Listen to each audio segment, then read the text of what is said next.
อาตมาเพียบโสมจำรานโปรดอพุทธบริษัทจังหลายขนมสายวิดีโอนี้นึ่งสมได้ยมปีกาอุติกุศลถึงเอาเนี่ยสลับคือบุคคลบานถวยเตียนถึงเนี่ยเมียนซัลหายใจบนแต่ครวนบานหายนุถึงเอาเนี่ยสลับเมียนเมียดาใบดาเฉดามหายทากาอุติกุศลถึงเอาเนี่ยสลับสัวท่าตรึกเพื่อโดยมันได้เติมบรรจุกุศลถึงเอาปุเงียดได้สลับถึงหายบานชลายท่าตรึกดอลพร้อมถึงดอยอ่องใบประกาคือมุ้ยวัดโถได้โยกมาถวยเตียนนุ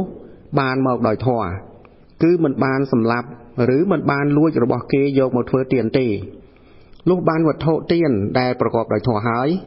ตรึกโยกตือบริจาหนึ่งเนี่ยเมียนซัลโดยเชียนเนี่ยรักษาสัลปรัม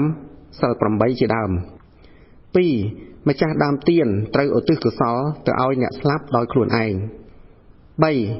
เนี่ยสลับนุโมกอนุโมตเนียตัวโยกในกุศลได้ปุเงียดบานอุติถึงเอาตรึกพร้อมตัวดอยอ่องใบประกาศนี้เติมเนี่ยสลับนุตัวบานอ่องใบนี้คว้าอ่องมวยหน้าก็เหมือนบานสัวท่าขนมอ่องแต่งใบนุ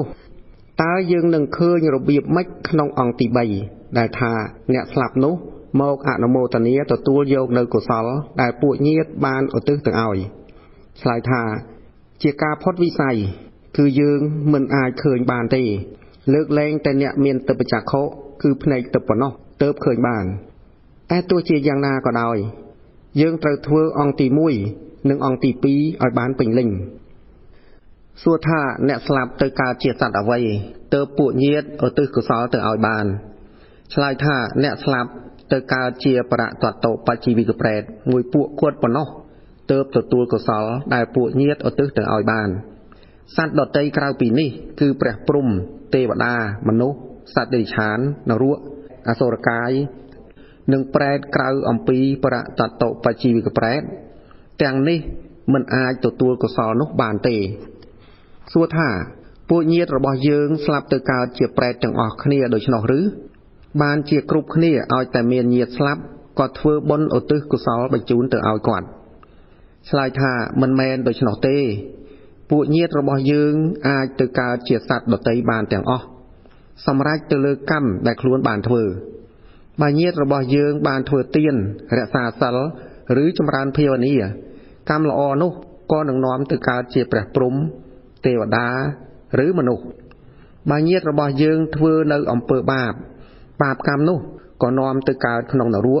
แปรตอสุรกายหรือสัตว์เดรัจฉานปนแต่เนี่ยได้สลับตัวกาเจียแปรตนุเงียตีนะบาบุคคลนุมันบานเทืออนอนริยกรรมเตอาสนกรรมก็อาจเอาพอเนื้อเปลือยจิตสลับบานเนี่ยจิตสลับกึศขนมอกุศลหนึ่งน้อมตัวกาขนมก่อนไหลเถาเตียบเมียนรั้วหรือแปรเจดามมาบุคคลจิตสลับกึศดอกกุศลนุหนึ่งน้อมตัวกาขนมก่อนไหลดอกพวงปัวเมียนมนุษย์หรือเทวดาเจดามโดยเฉพาะบาบุคคลนุมุนหนึ่งสลับเมียนจัดจอบจุ่มเปะหนึ่งพระใดหรือประปวนโกนเจ้าหรือจอบหนึ่งตรอบสมบัติโดยเจียจอบหนึ่งเตะเมียพระลานเจดามพวกกาห่วงให้จอบจุ่มเปะนุเจียโลเพะเจียอกุศลเติบสลับตัวการเจียแปรเพียจานคือการเจียแปรในหนึ่งบริเวณเตะหนุ่มไอพวกให้โดยเฉพาะให้เติบกรุบขณีเอาแต่เมียนเยียดสลับก็เทือบนอุตุกุศลบรรจุนตัวเอาคลายไกลปุเงียดจังนุทลอทลอยสลับตัวการจิแปรพรูเหตุในเองเติมเนี่ยปลายปีโบราณห้ามโกนเจ้ามันเอาเตยมสไลกใบเนี่ยจิตสลับนำใบกับเอาเนี่ยจิตสลับนุเมียนกองวอลจอบหนึ่งพระใดประปวนโกนเจ้าหายก็นอมขณีหมกโซทัวถวายบังกุมเปรียเอาเนี่ยจิตสลับนุสนับจุ่มดุวิ่งนำใบเอาเนี่ยนุหมกจอบหนึ่งทัวเจียกุศลบากอดจอบจัดหนึ่งทอหายสลับขนมเปียนุกอดหนึ่งบานตึกการขนมพบดอลอ้อเมียนมนุษย์หรือเทวดาจีดามสัวท่าบาปุเงียดระบยืงมันบานกาเจียประตัดโตปะจีวิกแปรเตนุตากุศลได้ปุเงียดอตึตึกเอาบานตึกเลยเนี่ยนาชายท่าปุเงียดระบยืงได้มันกาเจียประตัดโตปะจีวิกแปรนุคือมันเมียนตีพวกกาวลกาเวลสลับระบยืงมันจะจอบนี่เมียนเงียดจรานะคือเงียดขนมเจียดปีมุนก็เมียนเงียดขนมเจียดนี่ก็เมียน តែងតែមានញាតិទៅកើតជាបរតតោបជីវិកប្រេតមិនខានឡើយប៉ុន្តែបើសិនជាពួកញាតិឧទ្ទិសកុសលទៅឲ្យហើយពួកប្រេតមិនបានទទួលកុសលទាំងនោះទេកុសលនោះក៏បានមកលើយើងវិញដដែលសួរថាហេតុអ្វីបានជាសត្វក្រៅពីបរតតោបជីវិកប្រេតទទួលកុសលដែលពួកញាតិឧទ្ទិសទៅឲ្យមិនបានឆ្លើយថាព្រោះសត្វដតីនៅឆ្ងាយពីមនុស្សលោកផងសត្វខ្លះមានទុក្ខវេទនាខ្លាំងពេកមិនមានឱកាសមកទទួលកុសលនោះផងសត្វទាំងនោះមានអាហារប្រចាំជីវិតរបស់គេផងឯបរតតោបជីវិកប្រេត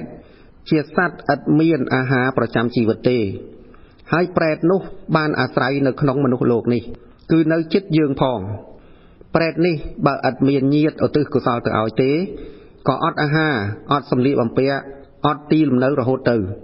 ប្រេតពួកនេះឯងដែលយើងហៅថាខ្មោចជួនកាលមកប្រកាសឲ្យយើងឃើញដើម្បីឲ្យពួកញាតិឧទ្ទិសកុសលទៅឲ្យឬមកប្រកាសក្នុងលក្ខណៈហួងហែងទ្រព្យសម្បត្តិរបស់ខ្លួនក៏មានសួរថាបើទាយុទាយិកាធ្វើបុណ្យឧទ្ទិសកុសលទៅឲ្យអ្នកស្លាប់ដែលមិនមានជាញាតិនឹងគ្នាទេ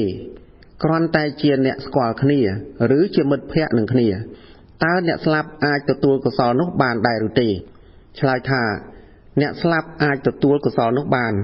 ប៉ុន្តែពេលឧទ្ទិសកុសលត្រូវតែចេញឈ្មោះអ្នកស្លាប់នោះព្រោះគាត់មិនមែនជាញាតិរបស់យើងហើយទាល់តែដល់ព្រមទៅដោយអង្គ3ប្រការដោយពោលមកខាងលើសួរថាតើយើងធ្វើបុណ្យឧទ្ទិសកុសលទៅឲ្យប្រេតនៅពេលញាតិរបស់យើងទើបតែស្លាប់ថ្មីឬស្លាប់បាន7ថ្ងៃឬស្លាប់បាន100ថ្ងៃឬធ្វើក្នុងរដូវភ្ជុំបិណ្ឌតែប៉ុណ្ណោះទេឬក្រៅពីនេះធ្វើបុណ្យឧទ្ទិសកុសលមិនបានយ៉ាងនោះឬឆ្លើយថាមិនមែនដូច្នោះទេ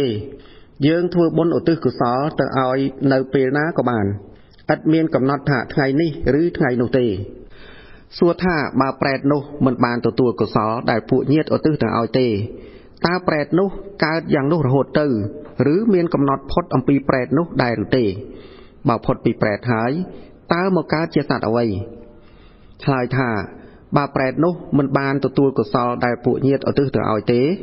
សត្វនោះក៏អាចផុតអំពីប្រេតនៅពេលអស់អាយុឬអស់កម្មអាក្រក់ដែលខ្លួនបានធ្វើសំណួរដែលថាបើផុតពីប្រេតហើយមកកើតជាសត្វអ្វីសំណួរនេះជាអចិន្ត្រៃយ៍គឺរឿងមិនគួរគិតក៏គិតមិនឃើញប៉ុន្តែបើតាមការសិក្សាអាចឆ្លើយថាប្រេតនោះពីដើមក៏ជាញាតិរបស់យើងបើផុតពីកំណើតប្រេតនោះហើយកម្មជាកុសលឲ្យផលបន្តមកក៏អាចមកកើតជាកូនចៅឬជាញាតិគ្នាទៀតឬអាចទៅកើតជាទេវតាក៏បានតែបើកម្មជាអកុសលឲ្យផលបន្តពីប្រេតនោះមកទៀតក៏អាចកើតជាសត្វចិញ្ចឹមរបស់យើងឬកើតជាសត្វដតីក្នុងបរិវេណផ្ទះរបស់យើងដោយអំណាចការជាប់ជំពាក់នឹងគ្នាសួរថាហេតុអ្វីបានជាយើងឲ្យទាននឹងអ្នកឥតមានសិលប្រេតនោះទទួលផលនៃទាននោះមិនបានឆ្លើយថាប្រេតនោះកាលនៅមនុស្សលោកបានធ្វើអកុសលកម្មណាមួយទើបកើតជាប្រេតលុះកើតជាប្រេតហើយទើបដឹងថាខ្លួនបានធ្វើអកុសលកម្មយ៉ាងនេះមួយលុះប្រេតនោះឃើញញាតិធ្វើទាននឹងអ្នកឥតមានសិលហើយឧទ្ទិសកុសលទៅឲ្យ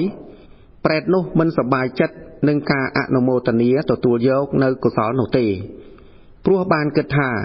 អាត្មាអញកើតជាប្រេតព្រោះខ្លួនឥតមានសិលឥឡូវនេះញាតិរបស់អាត្មាអញឲ្យទាននឹងអ្នកឥតមានសិលមិនយូរប៉ុន្មានអ្នកនោះនឹងស្លាប់មកកើតជាប្រេតដូចអាត្មាអញដែរហើយក៏មិនត្រេកអរទទួលយកផលនៃទាននោះឡើយព្រោះហេតុដូច្នេះហើយបានជាព្រះសាស្តាទ្រង់ឲ្យធ្វើទាននឹងអ្នកមានសិលប៉ុណ្ណោះសួរថាបើយើងមិនបានធ្វើទានហើយឧទ្ទិសកុសលដូច្នោះទេប៉ុន្តែយើងយកមាសប្រាក់ឬធ្វើជាកូនផ្ទះតូចមានសម្លៀកបំពាក់ជាដើមហើយយកភ្លើងដុតឲ្យឆេះអស់ដើម្បីឧទ្ទិសទៅឲ្យអ្នកស្លាប់តើវត្ថុទាំងនោះអាចទៅដល់អ្នកស្លាប់ដែរឬទេឆ្លើយថាមិនដល់ទេព្រោះអ្នកស្លាប់អាចទទួលកុសលបានតាមរយៈការឲ្យទានតែប៉ុណ្ណោះហើយទាននោះទៀតសោតត្រូវធ្វើឲ្យកើតជាប្រយោជន៍ដល់អ្នកទទួលដូចជាឲ្យនៅបច្ច័យ4ជាដើមបើឲ្យទាននឹងរបស់ដែលឥតមានប្រយោជន៍ ដូចជាឲ្យថ្នាំញៀនថ្នាំពុលទឹកស្រវឹងឲ្យអាវុធជាដើមមិនកើតជាប្រយោជន៍ដល់អ្នកទទួលទេថែមទាំងធ្វើឲ្យអ្នកទទួលនោះកើតរោគព្រោះថ្នាំញៀនជាដើមនឹងបានទទួលនៅអកុសលព្រោះយកអាវុធទៅសម្លាប់សត្វជាដើមឯអ្នកបរិច្ចាគក៏បានបាបទៀតផងដូច្នេះការដុតមាសប្រាក់ជាដើមហើយឧទ្ទិសទៅឲ្យអ្នកស្លាប់គឺមិនដល់អ្នកស្លាប់ទេសួរថាអ្នកណាជាអ្នកឧទ្ទិសកុសលលោកសង្ឃឬទាយុទាយិកាជាម្ចាស់ដើមទានជាអ្នកឧទ្ទិសហើយឧទ្ទិសនៅពេលណាកន្លងទៅច្រើនថ្ងៃទើបឧទ្ទិសឲ្យបានដែរឬទេហើយអ្នកស្លាប់នោះទទួលបានរបៀបម៉េចឆ្លើយថាម្ចាស់ដើមទានជាអ្នកឧទ្ទិសកុសលមិនមែនព្រះសង្ឃជាអ្នកឧទ្ទិសឲ្យទេគឺទាយុទាយិកាបានយកនៅបច្ច័យ4ឬបច្ច័យណាមួយមកប្រគេនព្រះសង្ឃឬជូនអ្នកមានសិលលុះប្រគេនឬជូនអ្នកមានសិលរួចហើយពេលនោះឯងម្ចាស់ដើមទានឈ្មោះថាបានបុណ្យពីការបរិច្ចាគទានហើយក៏យកបុណ្យដែលខ្លួនបានហើយនោះឧទ្ទិសទៅឲ្យអ្នកស្លាប់ធ្វើដូច្នេះទើបអ្នកស្លាប់នោះបានទទួលម្យ៉ាងទៀតត្រូវឧទ្ទិសកុសលនៅពេលធ្វើទានរួចហើយកុំឲ្យកន្លងរាត្រីឯអ្នកស្លាប់ទទួលកុសលនោះបានជារបស់ទឹកទទួលរួចហើយក៏បានទៅកើតជាទេវតាសួរថាយើងឧទ្ទិសកុសលទៅឲ្យអ្នកស្លាប់តើត្រូវប្រាប់ឈ្មោះម្ចាស់ដើមទាននិងប្រាប់ឈ្មោះអ្នកទទួលដែរឬទេឬធ្វើយ៉ាងណាទើបត្រូវឆ្លើយថាត្រូវប្រាប់ឈ្មោះអ្នកទទួលដូចជាឪពុកឈ្មោះកត្រូវប្រាប់ថាសូមលោកឪពុកឈ្មោះកមកទទួលកុសលដែលកូនបានបញ្ជូនទៅឲ្យហើយនេះឬមិនបាច់ចេញឈ្មោះឪពុកទេគ្រាន់តែចេញឈ្មោះថាញាតិក៏បានប៉ុន្តែបើអ្នកស្លាប់មិនមែនជាញាតិនឹងគ្នាទេត្រូវតែចេញឈ្មោះអ្នកស្លាប់ឯឈ្មោះរបស់ខ្លួនឯងមិនបាច់ប្រាប់ទេព្រោះអ្នកកើតជាប្រេតនោះស្គាល់យើងច្បាស់លាស់ហើយក្នុងការឧទ្ទិសកុសលនេះមិនត្រូវឧទ្ទិសទៅឲ្យបរមត្តធម៌ទេតែត្រូវឧទ្ទិសទៅឲ្យបញ្ញត្តិបានន័យថាមិនត្រូវឧទ្ទិសកុសលទៅឲ្យវិញ្ញាណក្ខន្ធដូចជាពាក្យថាសូមឧទ្ទិសកុសលទាំងនេះទៅឲ្យវិញ្ញាណក្ខន្ធរបស់លោកឪពុកឧទ្ទិសយ៉ាងនេះមិនត្រូវទេព្រោះវិញ្ញាណក្ខន្ធជាខន្ធមួយនៅក្នុងខន្ធ5ខន្ធ5ជាបរមត្តធម៌ខន្ធ5ឥតមានគុណមកលើឪពុកម្ដាយយើងទេខន្ធ5នេះឯងជាអ្នកសម្លាប់ឪពុកម្ដាយរបស់យើងខន្ធ5ជាមាជាឧបទ្រពជាឧបសគ្គជាចង្រៃដូច្នេះមិនត្រូវឧទ្ទិសកុសលទៅឲ្យវិញ្ញាណក្ខន្ធទេតែត្រូវឧទ្ទិសទៅឲ្យបញ្ញត្តិគឺឧទ្ទិសទៅឲ្យឈ្មោះដែលគេតែងតាំងឡើងឬឧទ្ទិសទៅឲ្យពាក្យថាញាតិក៏បានដូចជាឧទ្ទិសថាសូមឧទ្ទិសកុសលទាំងនេះទៅឲ្យលោកឪពុកឈ្មោះកអ្នកម្ដាយឈ្មោះខឬថាសូមឧទ្ទិសកុសលទាំងនេះទៅឲ្យពពួកញាតិទាំងឡាយយ៉ាងនេះទើបត្រូវសូម្បីតែនិយាយថាធ្វើបុណ្យរំលឹកវិញ្ញាណក្ខន្ធរបស់លោកឪពុកក៏មិនត្រូវតែត្រូវនិយាយថាធ្វើបុណ្យរំលឹកដល់បុព្វការីជនគឺជនអ្នកមានគុណមានឪពុកម្ដាយជាដើមទើបត្រូវសួរថាការឧទ្ទិសកុសលត្រូវច្រូចទឹកឬធ្វើយ៉ាងណាដើម្បីឲ្យពួកញាតិដែលស្លាប់ទៅហើយបានទទួលឆ្លើយថាការច្រូចទឹកឬមិនច្រូចទឹកមិនមែនជារឿងសំខាន់ទេតែសំខាន់នៅលើការតាំងចិត្តឧទ្ទិសកុសលឲ្យបុគ្គលដែលយើងប្រាថ្នានឹងឲ្យដូចជាឧទ្ទិសថាសូមឲ្យបុណ្យនេះសម្រេចដល់ញាតិរបស់ខ្ញុំប្រករុណាទាំងឡាយសូមឲ្យញាតិទាំងឡាយបាននៅសេចក្តីសុខចុះនេះជារឿងសំខាន់សួរថាឧបមាថាឪពុកម្ដាយស្លាប់ទៅកើតជាប្រេតនៅប្រទេសខ្មែរកូនចៅនៅប្រទេសបារាំងឬនៅប្រទេសអាមេរិកឯកូនបានធ្វើបុណ្យនៅប្រទេសបារាំងជាដើមហើយឧទ្ទិសកុសលទៅជូនគាត់តើគាត់មកទទួលកុសលបានរបៀបណាឆ្លើយថាតាមពិតការទទួលកុសលទាល់តែអ្នកស្លាប់នោះមកទទួលអនុមោទនាផ្ទាល់ទៅបានការដែលឪពុកម្ដាយស្លាប់ទៅកើតជាប្រេតនៅឯប្រទេសខ្មែរប្រេតឪពុកម្ដាយនោះគាត់តែងតែនឹកដល់កូនដើម្បីចង់ឲ្យកូនធ្វើបុណ្យឧទ្ទិសទៅឲ្យគាត់បើគាត់ចង់ទៅរកកូនមួយណាក៏អាចទៅដល់ភ្លាមព្រោះប្រេតជាកាយល្អិតកាយស្រាលបើនឹកចង់ទៅរកកូនមួយណាក៏ទៅបានភ្លាមនោះឯងដោយមិនបាច់ប្រើយានជំនិះអ្វីឡើយ